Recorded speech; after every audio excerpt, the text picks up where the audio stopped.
कहते हैं कि संसार में मनुष्य के लिए बहुत महत्वपूर्ण कुछ दिन होते हैं। उन महत्वपूर्ण दिवसों में से एक दिवस है जब मनुष्य का जन्म होता है। किसी भी मनुष्य का जन्म होना अपने आप में एक बड़ा महत्वपूर्ण दिन है। दूसरा दिन कहते हैं कि जब उसका विवाह होता है तो ये उसके जीवन का दूसरा महत्वपूर्ण दिन होता है। और तीसरा दिन वो है जिसको देखने के लिए वो रहता नहीं, संसार से चला जाता है। तो जिस दिन वो जाता है तीसरा वो महत्वपूर्ण दिन है। तीसरी जो महत्वपूर्ण घटना है संसार से जाने वाली, उससे पहले जो कुछ भी घटित होता है वो जीवन के अंतर्गत आता है। उसको हम कहते हैं जीवन। क्या कहते हैं? जीवन। हाँ, उसको जीवन कहते हैं। जब तक मृत्यु ना हो जाए तब तक जो चलेगा उसका नाम जीवन है। जीवन कैसा होना चाहिए? शास्त्रों में सब बताया है।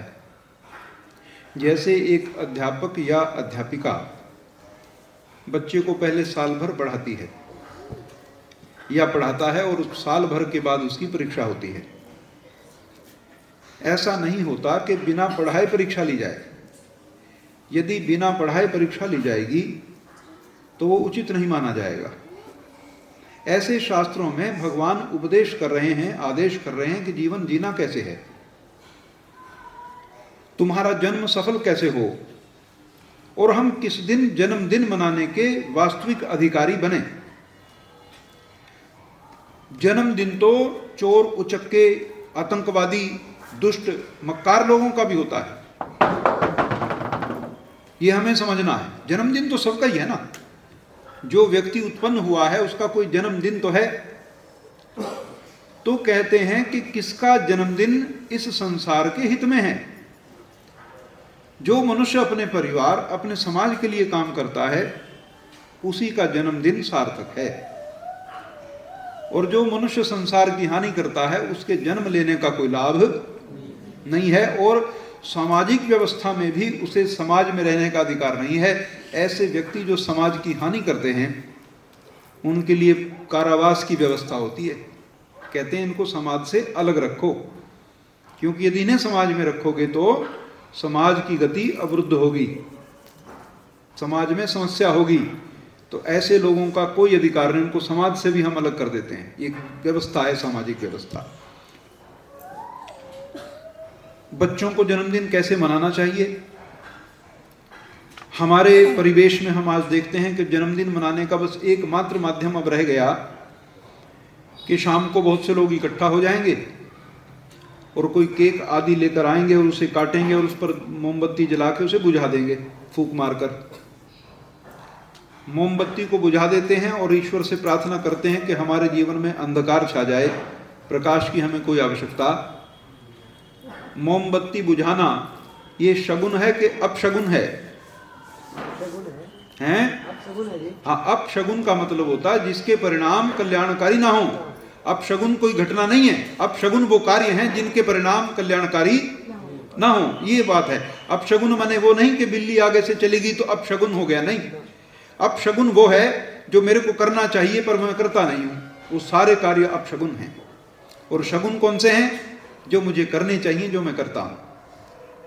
तो जब आप दीपक को फूंक मारकर बुझाते हैं, और एक बात और आप ध्यान रखना, ग्रामीण परिवेश में, शहरों में तो सब बातें अब गटमट हो गई, मिल गई आपस में।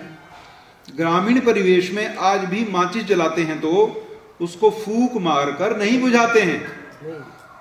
माचिस जलाने के बाद ऐसा ऐसा कर देंगे, माने स्वाभाविक वायु से वो बंद हो जाए। मेरे मुख की वायु जिसे मैं उच्छिष्ट मानता हूं, क्या मानता हूं?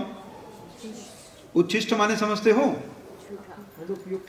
जो जिसके अंदर रोग की चीजें ज्यादा हैं। जब मैं श्वास छोड़ता हूं तो क्या आता है उसमें? कार्बन आती है उसमें, तो शुद्ध वायु नहीं है। और फूंक मारकर अग्नि जैसी पवित्र चीज को, अग्नि जहां भी हो वो पवित्र ही है। जैसे माचिस की अग्नि है, दिया जलाया तो वो पवित्र मानी जाती है। उसके अलावा जो जंगल की अग्नियां जल जाती हैं वो पवित्रता की श्रेणी में नहीं आती, क्योंकि उससे हमारी हानि होती है। तो माचिस जलाई तो क्योंकि माचिस जलाने से जो अग्नि है वो संयमित अग्नि है, असंयमित नहीं है। संयमित अग्नि को कभी फूंक मारकर बुझाना नहीं चाहिए। एक परंपरा है समाज में कि फूक नहीं मार। और ध्यान रहे, यज्ञ की अग्नि में भी फूक नहीं मारते, क्योंकि वे ये शुद्ध अच्छी वायु नहीं है, तो इसलिए इसको ठीक नहीं माना जाता। हाँ, चूल्हे में फूक मार सकते हो आप, जब रोटी आदि पकाते हो तो चूल्हे में फूक मारी जा सकती है, वहां वो अग्नि दूसरे रूप में है। लेकिन ये अग्नि कौन सी है? ये पवित्र यज्ञ की अग्नि है। तो ऐसा है। तो ये आपको समझना चाहिए कि हमारा जन्म हो गया, और जन्म के बाद जो पूरी व्यवस्था मरने तक चलेगी उसका नाम जीवन है। कैसे मनाएं? तो आप मोमबत्ती पर फूक मारकर मनाएंगे या दिया जलाकर मनाएंगे? क्यों जी? दिया जला के। और दिया भी क्यों जलाएं? यज्ञ करके क्यों ना मनाएं? दिया भी क्यों जलाएं? और ये केक आदि काटना कब से चला है? ये कब की परंपरा है? ये हमारी भारतीय परंपरा तो है नहीं, ये भारतीय दूसरे देशों की परंपरा है, भारतीय परंपरा नहीं है। भारतीय परंपरा में तो जन्मदिन में अधिक से अधिक, वैसे तो पुराने बहुत से लोगों को तो जन्मदिन अपने पता ही नहीं थे, उस चीज को महत्वपूर्ण नहीं मानते थे। अब भी किसी गांव में चले जाओ तो व्यक्ति से पूछो तुम्हारा नाम क्या है, तो बड़ी बढ़िया बात कहते हैं। वो कहते हैं नाम तो भगवान का है, मेरा नाम तो ये है। क्या कहते हैं? नाम तो भगवान का होता है, मुझे ये कहते हैं। मतलब कोई मैं इतना महत्वपूर्ण व्यक्ति नहीं हूँ जिसका क्या लिया जाए, जिसका नाम कोई ऐसे उच्चारित करके लिया जाए। मैंने कोई ऐसा कार्य नहीं किया। थोड़ा सा वो अपने को तहजीब में रखते थे तो कहते थे मेरा नहीं। इसी प्रकार से जन्मदिन को भी वो ये नहीं मानते थे कि कोई ऐसा कार्य हुआ है कि जो मेरे द्वारा ये मना लिया जाए, मैंने कुछ ऐसा किया ही नहीं है। हालांकि उनका जीवन हमसे कहीं गुना ज़्यादा पवित्र था, कहीं गुना ज़्यादा अच्छा था, फिर भी वो इस चीज़ से झेपते थे कि जन्मदिन मनाने के योग्य मैं भी हुआ नहीं। और कभी वो मार्ग पे चल पड़ा ध्यान और साधना के, तो जन्मदिन मनाया जाता था, फिर तुम नहीं मनाते जन्मदिन, फिर तुम्हारा जन्मदिन सारी दुनिया मनाती है। ऋषि दयानंद ने अपना जन्मदिन कभी नहीं मनाया, लेकिन उनके जाने के बाद उनका जन्मदिन हर आर्य समाज में हर वर्ष मनाया जाता है। पूरे विश्व के अंदर जितने महान पुरुष हुए उन्होंने अपने जीवन में कभी अपना जन्मदिन नहीं मनाया, परंतु उनके जाने के बाद सारी दुनिया उनका जन्मदिन आज तक मनाती है और हमेशा मनाती रहेगी। ये क्राइटेरिया है, ये पैमाना है कि हमारा जीवन कैसा होना चाहिए।